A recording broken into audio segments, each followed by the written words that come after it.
Hello everyone, स्वागत है आप सभी लोगों का कल्याण इंस्टीट्यूट यूट्यूब चैनल पे। आज हम इस वीडियो के माध्यम से मोनोपोलिस्टिक कंपटीशन यानी कि एकाधिकारात्मक प्रतियोगिता को पॉइंट टू पॉइंट जानने और समझने का प्रयास करेंगे। एकाधिकारात्मक प्रतियोगिता यानी कि मोनोपोलिस्टिक कंपटीशन, इसमें क्या होता है? इसमें क्रेताओं और विक्रेताओं की संख्या अधिक होती है। मोनोपोलिस्टिक कंपटीशन में विक्रेता छोटे छोटे होते हैं, लेकिन बहुत सारे होते हैं जो अकेले बाजार को प्रभावित नहीं कर सकते हैं। और इसी तरह से उन वस्तुओं को खरीदने के लिए यहाँ पे मोनोपोलिस्टिक कंपटीशन में क्रेताओं की संख्या भी बहुत ज़्यादा होती है। तो इस तरह से मोनोपोलिस्टिक कंपटीशन में क्रेताओं और विक्रेताओं की संख्या अधिक होती है। और नेक्स्ट है स्थानापन्न वस्तुएं है, परंतु पूर्ण स्थानापन्न यहाँ पे नहीं होती है। मोनोपोलिस्टिक कंपटीशन में स्थानापन्न वस्तुओं का उत्पादन तो होता है, लेकिन पूर्ण रूप से स्थानापन्न वस्तुएं नहीं होती है।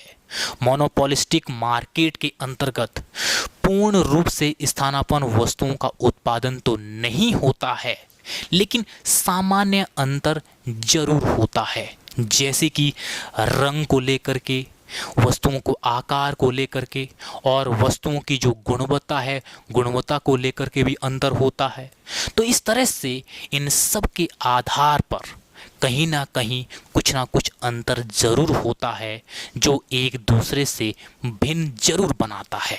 तो इस तरह से यहाँ पे इन माइनर लेवल पर ये अंतर होता है, जिसमें कि वस्तुओं का जो रंग है, वस्तुओं का जो आकार है, गुणवत्ता है आदि के आधार पर अंतर होता है, जो एक दूसरे से वो भिन्न बनाता है।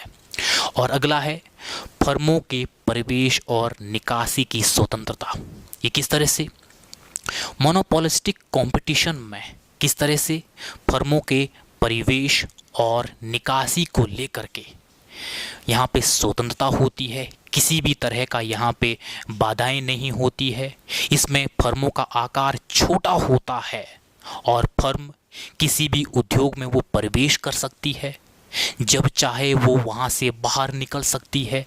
तो यहाँ पे मोनोपोलिस्टिक कंपटीशन में पर्याप्त मात्राएं में फर्मों को प्रवेश और निकासी को लेकर के स्वतंत्रताएं होती है।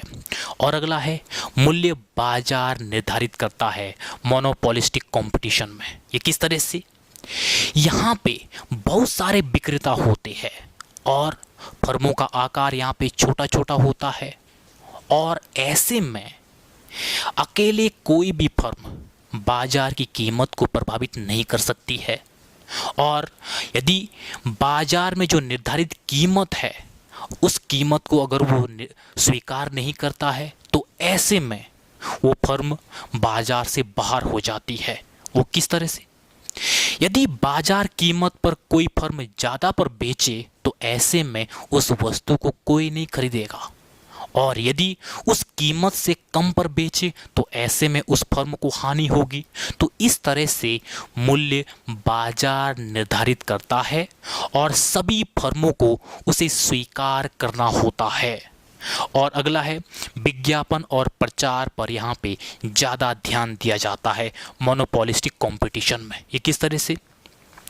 जब मोनोपोलिस्टिक कंपटीशन में मिलती जुलती वस्तुओं का उत्पादन किया जाता है, तो इसकी वजह से यहाँ पे विज्ञापन पर ज़्यादा ध्यान दिया जाता है। ये क्यों दिया जाता है? क्योंकि अन्य लोगों से श्रेष्ठ बनाना होता है। जब मिलती जुलती वस्तुओं का यहाँ पे उत्पादन किया जाएगा, तो ऐसे में माइनर लेवल पे यहाँ पे डिफरेंस है, वस्तु के रंग को लेकर के, आकार को लेकर के, गुणवत्ता को लेकर के। तो ऐसे में हर एक फर्म यहाँ पे विज्ञापन और प्रचार पर फोकस करती है, जिससे कि वो अन्य लोगों से अपनी वस्तुओं को वो श्रेष्ठ बनाते हैं। तो इस तरह से मोनोपोलिस्टिक कंपटीशन में विज्ञापन और प्रचार पर ज़्यादा ध्यान दिया जाता है। और अगला है मोनोपोलिस्टिक मार्केट वास्तव में एक वास्तविक बाजार है।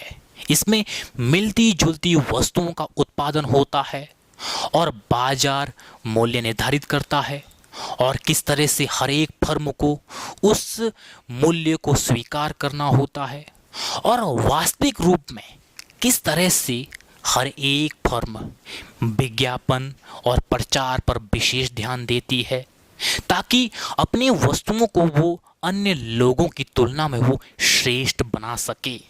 किस तरह से मोनोपोलिस्टिक मार्केट वास्तव में एक वास्तविक बाजार है।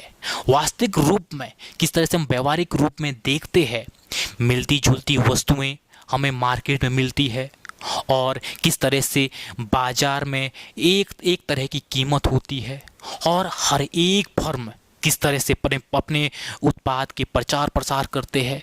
तो इस तरह से हम वास्तव में मोनोपोलिस्टिक मार्केट को वास्तविक स्थितियों में देख पाते हैं। तो आज हमने इस वीडियो के अंतर्गत मोनोपोलिस्टिक कंपटीशन को जानने और समझने का प्रयास किया है। तो मुझे उम्मीद है कि आप सबके लिए आज की ये जो वीडियो है, ये वीडियो काफ़ी उपयोगी रही होगी और आप सभी लोगों का बहुत बहुत शुक्रिया।